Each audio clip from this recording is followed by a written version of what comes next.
Okay, so first I'd like to welcome all of you and hope you had an opportunity to enjoy our beautiful landscapes as well. I'll be presenting the breast imaging case, which was with the guidance of Dr. Orit Golan.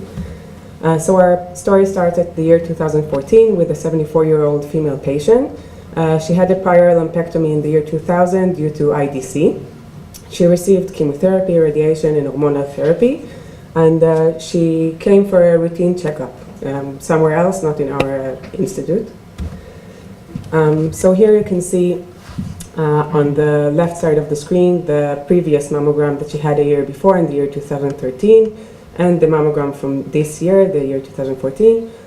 We can see that the left breast is very distorted due to prior surgery and radiation. And on the right breast, you can see a very coarse calcification, popcorn calcification. Oh, the mouse doesn't work. Okay. Which is consistent most probably with a fibroadenoma. At this point, a CC was also performed. There was a suspicious mass, speculated mass, that was noted right here in the outer quadrant, outer side. This is again the pictures of the amylo and the CC. And when we magnify it, we can see that there is a suspicious speculated mass right here. So what would you do next? Would you perform an ultrasound? Would you follow up in 6 months? Would you perform an MRI? Or would you say there is no suspicious finding and follow up in 1 year? Okay. Okay. So the correct answer is perform an ultrasound examination. Good. So an ultrasound examination was performed, and we can see a lesion which is at 8 o'clock, which is consistent with the lesion that we saw in mammography. It is mostly hypoechoic with irregular borders. And now I would like to ask you, what is the BI-RADS that you would give this lesion according to the mammography and the ultrasound examination? BI-RADS 2, 3, 0, or 5? Okay. So the correct answer is BI-RADS 5. This is a very suspicious lesion. And at this point, the patient was referred to our center to perform an ultrasound-guided TrueCut biopsy. And the biopsy was performed, and this was infiltrating lobular carcinoma. So just a few words about ILC. It is 10 to 15% of all invasive breast cancers. Clinically, we can see it as a palpable mass, or sometimes just vague palpable areas of thickening, the shrinking breast or skin nipple retraction. Matched by stage and grade, the prognosis is similar to IDC, but the important point is that a lot of times these lesions are found at a later stage because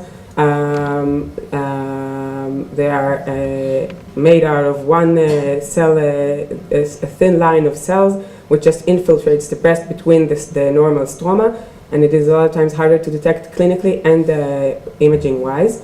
And also just to note, it is oftentimes a more multifocal, multicentric, and bilateral disease more than IDC. On mammography, we usually see a speculated mass, which is the most common way, but also we can see just a new focal asymmetry, architectural distortion, shrinking breast, and calcifications are rare. On ultrasound, we usually see an irregular mass, but we can also see sometimes just focal shadowing without a discrete mass. The point here is mammography and ultrasound underestimate the extent, and thus all patients with ILC need to go an MRI examination. On MR, what we see usually is an irregular speculated mass with heterogeneous enhancement, but as we saw earlier today, it can also be a non-mass enhancement. There are variable kinetics, and the malignant appearing washout type curve is less common than with IDC. And the detection of occult additional malignant lesions in the ipsilateral breast is as high as 32%, which is astonishing, and in the contralateral breast is about 7%, and the MRI in these patients changes the management on over 50% of the patients because of the finding of these additional lesions and the change in extent of disease. So our patient went on to have an MRI examination, and we can see on the right breast, this is the lesion that's consistent with the one that we saw, but another lesion was found. And on the left breast, there was also a suspicious lesion. These are the kinetics of our masses. This is the kinetic for the lesion that we saw earlier, it has a rapid washout. And for the more medial lesion, it's also a rapid washout. And for the lesion in the left breast, it is a more plateau, but still suspicious. So now what would you do? Would you send the patient to perform a bilateral mastectomy or bilateral MR guided biopsy? Would you send her for a second look ultrasound or for lumpectomy for the known ILC and follow up for the other lesions?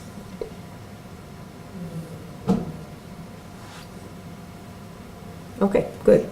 As we saw earlier today, when we see a suspicious mass in MRI, I'll just go quickly because we heard about this today. For a general rule, if we see a lesion that is greater than 5 millimeters under MRI, we should send the patient for an ultrasound second look. And the main reason is that if we do find it in ultrasound, the biopsy is much faster, is more comfortable, and more cost effective when we use ultrasound. So a second look ultrasound was performed, and indeed we found a lesion at 3 o'clock in the right breast, and it was biopsied, and it was infiltrating lobular carcinoma. On the left breast, we didn't find anything. So what would you do now? Just to note that the axillas were negative and there was no suspicious finding. Would you send the patient for a bilateral mastectomy, MR-guided biopsy for the left breast, lumpectomy or mastectomy for the right breast, and follow-up for the left breast, or 6 months MRI follow-up? Okay, so good. Most of you knew the correct answer. MR-guided biopsy for the left breast would be the answer in this case. Our patient came and we just saw the suspicious lesion with the suspicion-enhancing lesion, and after that we decided where to biopsy the lesion, and even though we don't see it in the left image, it is at the place that the lesion was before, and the answer was IDC. What will you do next? The woman has 2 lesions with ILC in the right breast and then IDC in the left breast. That was again no suspicious findings on the axilla. Would you send her now for right mastectomy and left lumpectomy, bilateral mastectomy, right lumpectomy and left mastectomy, or bilateral lumpectomy? Okay, so the correct answer here is bilateral mastectomy. The left breast was received radiation in the past and was and had surgery, so she needs to undergo surgery at that breast. And the right breast has 2 lesions that are far apart, and they would necessitate mastectomy. Infiltrating lobular carcinoma lacks E-cadherin, which is related to cell-cell adhesion, and it's also a part of the reason that it's more diffused. And most lesions are ER/PR positive and HER2/neu negative. Regarding treatment, just in short, it is similar for that as a IDC, but it is less responsive to chemotherapy than IDC. Tamoxifen and aromatase inhibitors are given for patients with ER/PR positive, and Herceptin is given if HER2/neu is positive, but it is the minority of cases with ILC. So our patient's pathology was ER positive in all 3 lesions, PR negative in the ILC and positive in the IDC, and HER2/neu negative or weakly positive in all of the patients. She eventually refused bilateral mastectomy and was just giving tamoxifen and follow-up. That's it. Thank you. Hope to see you in Paris next time.